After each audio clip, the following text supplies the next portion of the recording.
vivo. Nós estamos ao vivo. E o pessoal vai chegando, É né? bom, maravilha. Vamos Você vai pessoal receber chegar. notificação. Boa noite, se já entrou alguém. Eu não estou enxergando nada. Eu preciso aqui do celular da Ana Paula. Aqui não Porque tem. você não tem notificação. Não está ao vivo ainda? Deixa eu ver. Eu já recebi a notificação. A Kátia iniciou um vídeo ao vivo. Ai, meu Onde Deus que tá? do céu, No Instagram, né? Dani entrou. Oi, Dani. Boa noite. Seja bem-vinda. Tudo bem com você? A gente já vai começar a falar aqui sobre as 7 dificuldades que as crianças apresentam. Boa noite, Tira o seja som. bem-vinda. Tira o som. Tudo bem com você? Dani, tira o som. A gente já vai começar a falar. Problemas técnicos. Ela disse que tinha tirado. Problemas técnicos. Ah, Hum. muito bem. Deixa eu ver. Só tinha gente, por enquanto só. Então a gente podia estar cantando, né? Mas tá atrasado aqui, por quê? Cantando. A Tem live gente. de música? Tem duas pessoas maravilhosas que já chegaram. Demora um pouquinho mesmo. É, né? Que bom que vocês chegaram. Quem chegou, amiga? Quem que chegou, Dani? Fala o nome aí pra nós. Só nós duas, por enquanto. Só nós duas. Eu e Mas ela você e tem que eu. conseguir ler que tá aqui, minha amiga. Olha aqui, eu e ela e eu. Ah, boa noite, Ana Paula. Boa noite, Dani. Tudo bem com você? Pessoal, não me entrar, pessoal, não me faz isso comigo. Nossa. Ai, Deus. 2 visualizações. Ah, é aqui que você olha. E aqui, e aqui, é. A Joyce. Oi, Oi, Joyce. boa noite. Boa noite, bem-vinda. Isso, nós já vamos começar aqui com a nossa live já, esperar só um pouquinho para todo mundo ir entrando, mas nós já vamos adiantando o assunto, né, amiga? Qual que é o assunto? Ai, Joyce, que bom que você veio. Deixa eu dar boa noite pra Joyce também, viu, Joyce? Tá enrolando. Ó, nós vamos falar sobre as 7 dificuldades que vocês têm com seus filhos, né? Podem E a gente quer ajudar. A gente veio aqui para ajudar, para confortar vocês, que vocês não estão sozinhos. Vai. né? Vamos continuar aqui. Nós vamos falar aqui então, quando a criança não sabe ler, como que os pais podem ajudar. Quando as crianças não acompanham a turma porque ela tem dificuldade na escrita, o que a gente pode fazer? Quando a criança não aprende, né, é uma situação bem complexa, a gente precisa tomar algumas providências, mas às vezes não sabe nem onde ir, né? Verdade. O que faz, então, o que tem que fazer quando os filhos não gostam de estudar? Isso é uma coisa muito comum, as crianças não andam muito motivadas para os estudos, né? E também, quando as crianças não gostam de estudar, vai acabar diminuindo o rendimento, então as notas vão ficar baixas. Quando as notas baixas acontecem, então, o que nós podemos fazer para ajudar, né? As crianças têm muitas dificuldades, não é só em língua portuguesa, elas também têm matemática, né? Às vezes é por causa até do mesmo motivo que elas têm dificuldade na língua portuguesa, elas têm na matemática também, né? Com certeza. Crianças que não querem mais ir para a escola, isso é um problema muito grave, muito severo. É uma coisa que pode acontecer. É um problema que a pandemia ajudou a agravar, né? Porque a gente tem esse problema sempre. É corriqueiro numa escola, a criança ir para a escola, mas a pandemia fez piorar, né? Mas agora não é mais hora de culpar a pandemia. Não, agora é de correr atrás do prejuízo. Exatamente, começar a agir, né? Começar a buscar soluções. Eu tenho visto muitas escolas já trazendo soluções e colocando reforços, tudo, mas ainda assim eles não estão conseguindo ajudar muito as crianças, né? É verdade. Então tem algum motivo aí por trás disso, além das pandemias, né? Mas alguma coisa está acontecendo. Bom, 5 minutos de tolerância, podemos começar? Pode. Aí o pessoal vai entrando e aí quem tiver pergunta para fazer, pode fazer perguntinha para nós, que a gente está aqui para isso, para ajudá-los, tá? E até já tem uma pergunta, né, Ana Paula, que você colocou de uma mãe que falou para você. Qual que é a pergunta? Meu filho não sabe ler. Os amiguinhos sabem, alguns amiguinhos sabem, mas ele não sabe. O que eu faço? É um tópico aqui do nosso e-book, né? Meu filho não sabe ler. E agora, né? De onde que vem a dificuldade de leitura? Será que ela é uma coisa da criança que só uma criança tem na sala de aula? Será que dentro de uma sala de aula só uma criança vai ter essa dificuldade porque essa criança tem um transtorno, tem um distúrbio de aprendizagem? Ou será que isso pode acontecer com qualquer criança em algum momento ali da alfabetização, né? A dificuldade de leitura ela pode ter muitos motivos, tá, gente? Não é um só, não. Mas a gente começa a perceber essas dificuldades na leitura conforme os anos vão passando. Então, no segundo ano, no terceiro ano, isso vai ficando mais pronunciado, tá? Então, é muito importante a gente observar se ano a ano a criança está desenvolvendo aquela leitura, na velocidade da leitura, se ela consegue interpretar o que ela lê, né? Porque o processo de leitura, ele depende muito do vocabulário, né? Com certeza. E o vocabulário a gente desenvolve em casa, né, Ana Paula? O que você estava falando naquela hora lá? Com certeza. Não só o vocabulário, como o hábito da leitura, né? A criança, ela tem que ter um modelo leitor em casa. Se a criança não vê ninguém em casa lendo, dificilmente ela vai pegar um livro para ler, né? Verdade. Então, o que é preciso é que ela tenha esse modelo em casa, né? E ela tem que ser incentivada a ler, né? Não é ler por ler. Ler porque é um prazer, ler porque é gostoso, ler porque a gente aprende, é por tudo isso. E as leituras têm que ser diversificadas. Eu tenho muita criança que fala, toda noite a minha mãe lê uma história pra mim e essa história sempre é a mesma. Isso acontece, né? Pode parecer que não é uma coisa corriqueira que os pais leiam para as crianças ultimamente, mas também quando você vai ler para sua criança, você tem que variar, né? Dar um repertório para ela, para que ela possa desenvolver seu vocabulário. Tá? O vocabulário é muito importante para que a criança desenvolva o sentido do texto. Ela não tem como desenvolver o sentido do texto se ela não conhece a palavra, não sabe o nome das coisas. E tem um estudo até sobre os efeitos do celular na mão da criança, que o celular ele tem barulhinhos de tudo quanto é jeito, mas ele não conversa com a criança. Então a criança está com um vocabulário super defasado. Isso é uma coisa que está impactando na aprendizagem delas de uma forma muito grave. Então, né, substituir um pouco a telinha por um livro, porque nada vai substituir o livro, né? O livro tem palavras e o texto conversa com a gente. Com certeza, fora a imaginação, né? Que a criança pode viajar na imaginação, né? E criar, né? Se torna um adulto mais criativo, um vocabulário mais rico, a leitura tem tudo isso. Exato. Chegou alguém aí? Chegou! Sim. A Larinha tá aqui. Oi, Larinha, boa noite. Olá. A Liliana, Boa noite. a Lucinha. Sejam bem-vindas. Tudo bem com vocês, queridas? Vocês estão com o e-book na mão, gente? Nós estamos aqui no segundo tópico, que o meu filho não acompanha a turma devido à dificuldade na escrita. Também comum em sala de aula. A Ana Paula que deu aula para os pequenininhos, né, Ana Paula, lá no primeiro aninho. É uma preocupação dos pais. Quando que meu filho vai aprender letra cursiva? Nossa! Primeiro ano eu falava, mas deixa ele aprender a bastão primeiro, depois ele vai para cursiva, né? Então, assim, a criança tem que estar preparada cognitivamente para dar esse passo, não é verdade? E a Kátia, como especialista na área, né, tem mais coisa para passar para vocês sobre isso. Então, quais são esses problemas, essas dificuldades na escrita? Por que a criança entende as coisas que a gente fala, entende as coisas que a professora fala, mas não consegue registrar? Né? A escrita dela é muito lenta, a letra ilegível, não consegue copiar da lousa, né? A professora está ali mostrando palavrinha por palavra e ela fica naquela lentidão, não consegue resolver, não consegue escrever, não consegue anotar, tá?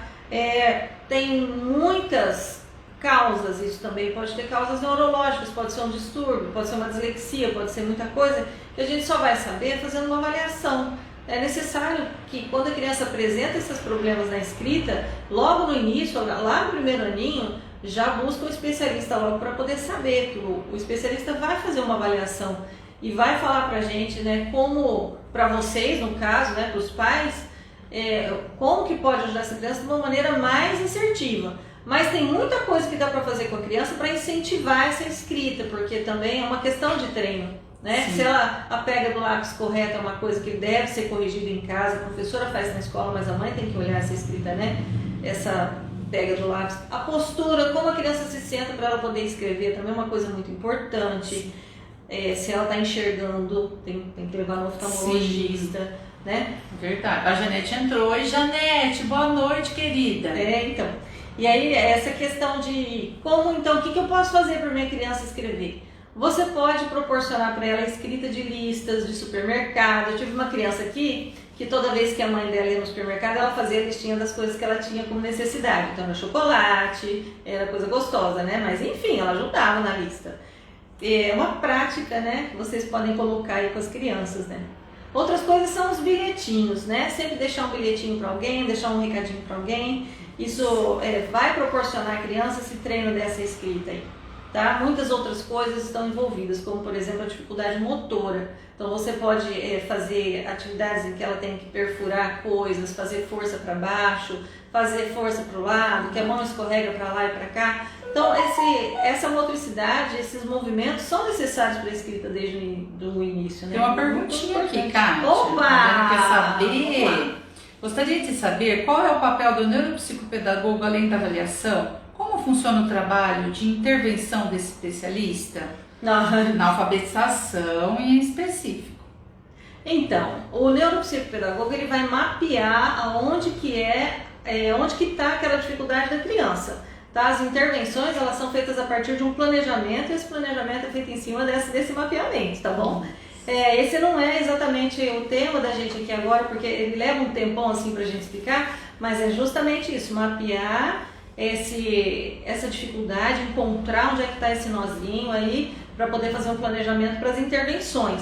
Agora a gente tem vários meios de fazer intervenções, né? A nossa proposta aqui é bem lúdica, porque a alfabetização é coisa de criança para nós aqui, pelo menos quem está procurando alfabetização são as crianças, né? Lá no ensino fundamental. Então ela começa com um processo lúdico, mas ela tem um processo de sistematização e ele é bem focado ali no trabalho com a fonética, com a parte fonológica, tudo que tem que ser feito ali a gente vai fazer.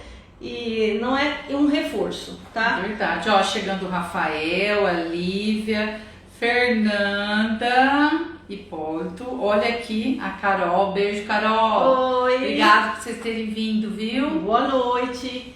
Então, eu espero ter respondido um pouquinho pra você, mas qualquer coisa você me chama no privado, eu te explico melhor, tá bom? Porque senão não vai dar tempo da gente falar aqui sobre tudo que a gente quer conversar, mas mapeamento e planejamento, né? Vamos pro terceiro tópico. Por que meu filho não aprende?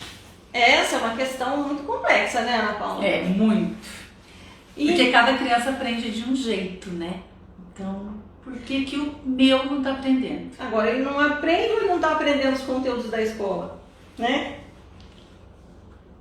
E aí? Então, e quando aí, uma coisa que a gente precisa também ter um olhar mais específico, né? O que a criança não está aprendendo? Alguma coisa ela está aprendendo, mas o que ela não está aprendendo? Ela não aprendeu a escrever, ou ela não aprendeu a ler, ou ela sabe ler e escrever, mas ela não sabe interpretar, né? São várias questões ali que você precisa olhar para poder mapear, né? Por que o filho não aprende? Quem vai saber fazer isso, gente? Um especialista. Porque ele vai avaliar muitas questões, por exemplo, a memória, as funções executivas, está tudo envolvido na aprendizagem. Então não é fácil responder essa questão, mas é muito importante que os pais estejam olhando para isso, né?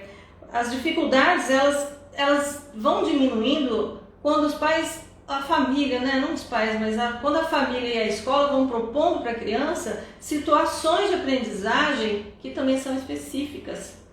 Então, a criança pode não estar aprendendo por alguma coisa que está acontecendo ali na escola?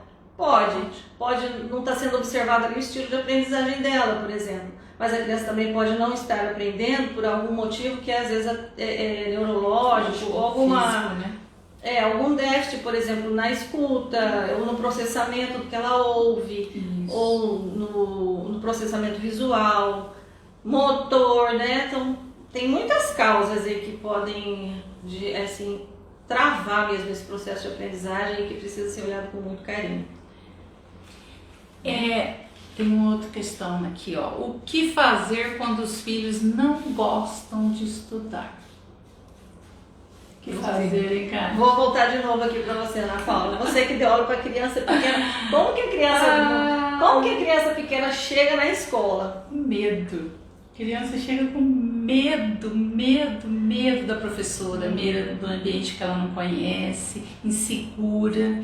Então, os professores em si têm que abraçar essa criança, trazer para ele, né? Encantá-la, né? Com o lúdico, com as músicas, né? nos primeiros aninhos é o que eu fazia, né? Todo isso é esse importante. encantamento. A criança tem que estar encantada pelo estudo, ela tem que querer ir à escola, ela tem que querer aprender, porque aprender É uma alegria. é uma alegria, é uma alegria. E é isso, os primeiros anos é assim que acontece. Mas só que às vezes mesmo os professores, mesmo a escola, mesmo os pais se desdobrando para que a criança tenha vontade, queira ir na escola, também é necessário olhar se não aconteceu alguma coisa com a criança, né? O que está acontecendo na vida da criança para que ela não queira mais ir para a escola? O que ela não está querendo deixar em casa? Será que ela não quer se separar da mãe? Pode ter um irmãozinho novo? Ela pode ter, por exemplo, pode estar acontecendo uma separação, pode ter tido uma perda por morte na família. Então, são fatores, gente, muito psicológicos, assim, que você precisa levar. De novo, aí nós vamos falar de novo do especialista, né? Mas se você, a princípio, conversa com a criança, tenta identificar se o problema está na escola, ela fala que não tem nada na escola, só que ela não quer ir. Na hora de ir, daquela ansiedade, daquela dor de barriga, e você conversa com ela, e pergunta se está acontecendo alguma coisa em casa, e ela não fala, também é porque ela não dá conta de falar, ela não dá conta de explicar, mas então ela precisa de uma ajuda de um psicólogo, né? Então é necessário assim, que a gente tente ajudar a criança para poder resolver isso, porque ficar sem ir na escola não tem mais jeito, né? Sem querer botar a culpa na pandemia, né, gente? A pandemia não dá acabou mais trancafiando as crianças em casa, então esse medo social, né? A Silvia tá dando boa noite, a Fernanda Hipólito também. Oi, gente! Que bom! Boa noite, querida! Saudade de vocês. Ai, nem me fala! Aí, Kátia, mas também tem as notas baixas, né? Principalmente para os maiores, né? O que fazer quando o filho só apresenta nota baixa, nota baixa, nota baixa, nota baixa? Nem só os maiores também, viu? Às vezes os pequenos também não conseguem atingir aí os objetivos, né, de aprendizagem e acabam tendo um resultado abaixo daquilo que seria desejável até para a criança, né? Que é uma coisa muito ruim, porque quando a criança tem nota baixa, o autoconceito dela também cai. Né? E aí a autoestima, e a insegurança, e aí o medo, né? Bom, muitos fatores, né, como eu escrevi lá no e-book, vão interferir, né, na questão dos resultados. Mas a atenção, né, o bloco atencional da criança é uma coisa que dificulta muito a aprendizagem dela, porque vai cair lá na memória. Se você não presta atenção numa coisa, por exemplo, num objeto, numa fala, você também não vai conseguir memorizar aquilo. Não conseguindo memorizar aquilo, você não consegue utilizar depois em outras situações de aprendizagem, que na escola isso é todo o tempo, né? Você lê, você entende, você memoriza alguma coisa, joga lá na memória de trabalho, joga na memória de longo prazo, e aí você vai utilizando aquilo nas situações de aprendizagem. Então, se a criança não consegue fazer esse movimento, é lógico que ela não vai ter notas boas. Então, a atenção é um ponto, tá? Ele não é a única coisa.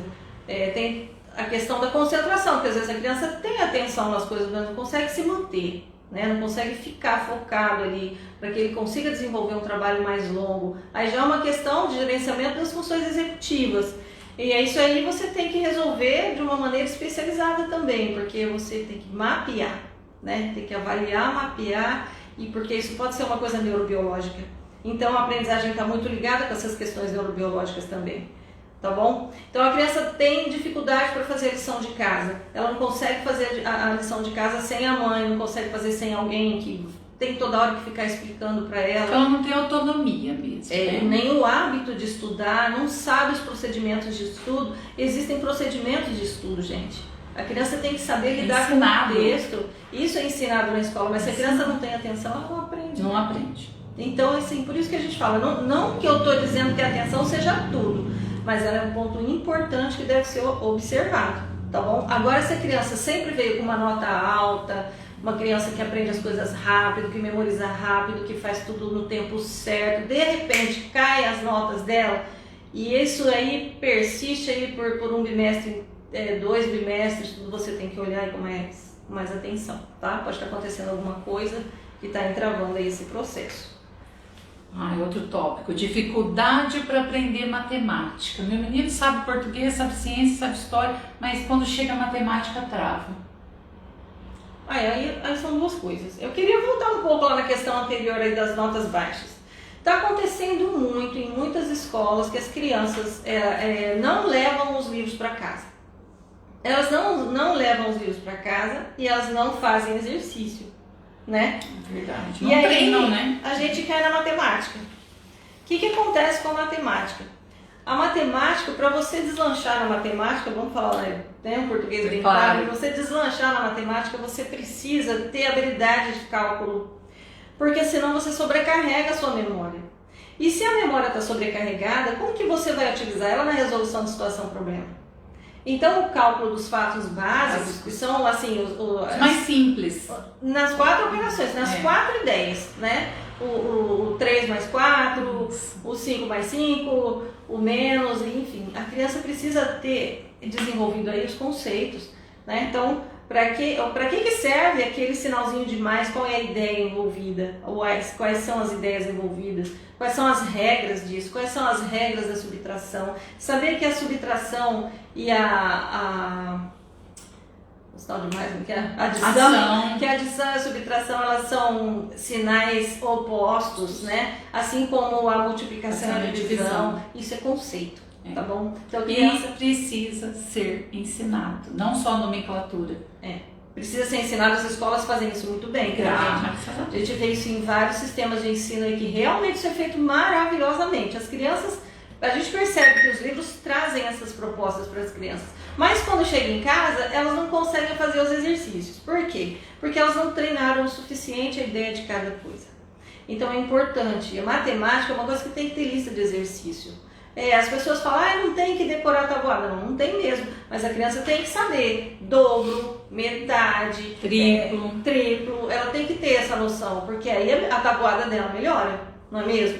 Se você quer agilizar o cálculo de uma criança, a criança tem 10 dedinhos, então uma mão, 5, dobro, 10, né? Ela começa a estabelecer uma base, já na base decimal, o que cabe na dezena, o que tem que ir para cima, o que tem que ir para baixo, e esse cálculo vai se tornando uma coisa mais rápida. Então eu tenho criança aqui na clínica que contava lentamente no dedo, era aquela dificuldade, aquela morosidade. Falei, não, peraí, gente, não é assim também, né? Falei para ela, você é capaz, e só mostrei. Então, às vezes, não custa você mostrar para a criança o que é o dobro, o que é a metade, para que ela comece a fazer as associações e comece a acelerar esse processo de aprendizagem da matemática dela. Já está aprovado que matemática, ela não tem só os fatos simples, isso a gente sabe, mas já está aprovado que se você não tem a velocidade desse processamento de cálculo, você não consegue fazer as coisas mais complicadas. Não tem como. Tá bom? Mesmo que você esteja lá no 5º ano se matando no reforço, se matando na aula particular, se você não trabalhar essa questão anterior da velocidade do cálculo, você não vai conseguir fazer com que esse aluno realmente aprenda a matemática e a proficiência na matemática, depois lá pra frente, quando ele começar com as coisas mais complicadas. E agora o último tópico. O último tópico é: meu filho não quer ir à escola. Como ajudar? Isso é sério, né? Muito. Isso é sério. Por que a criança não quer ir na escola? E persiste, né? Porque tem criança que falta muito. E ela não consegue acompanhar. Né? Exatamente. Então a gente volta de novo. O que essa criança está deixando em casa que ela não quer deixar? Né? Então precisa olhar. E o que está acontecendo lá na escola dela que está trazendo esse pavor, esse medo. De novo, vamos lá na pandemia, é pânico social? Pode ser, mas só que a gente tem que fazer alguma coisa para resolver, né? Não adianta só botar a culpa na pandemia e falar, é a pandemia. Não, gente, a gente tem que ir atrás, né?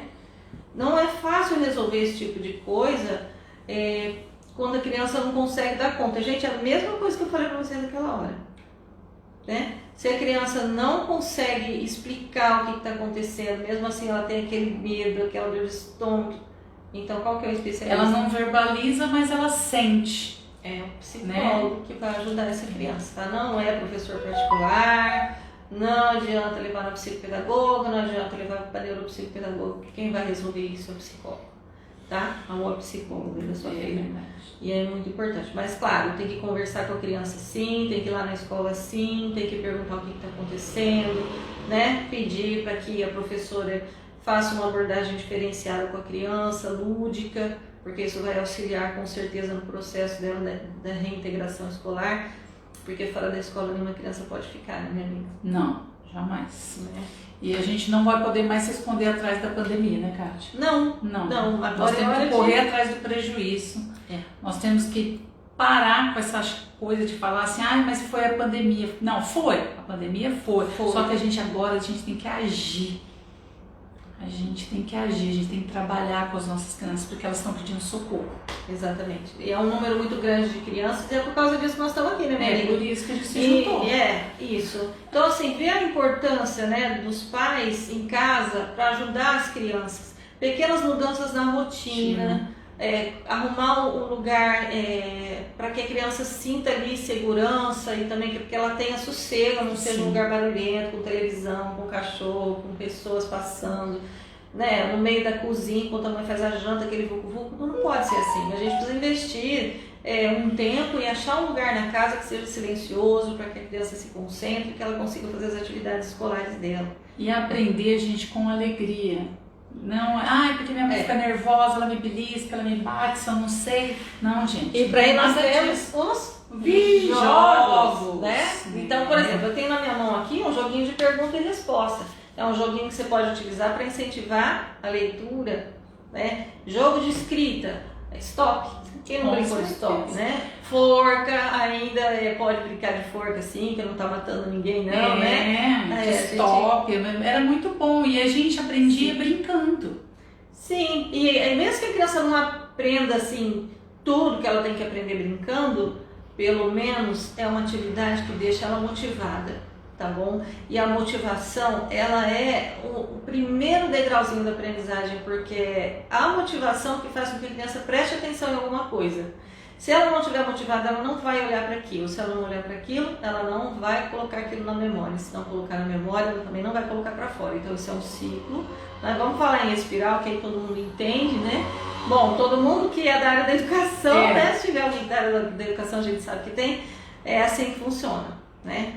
Então, a gente precisa mesmo motivar essa criançada, utilizar o nosso tempo com elas com qualidade, para que elas comecem a entender que o saber não é uma coisa que fica só dentro da escola, mas que ele é social, né?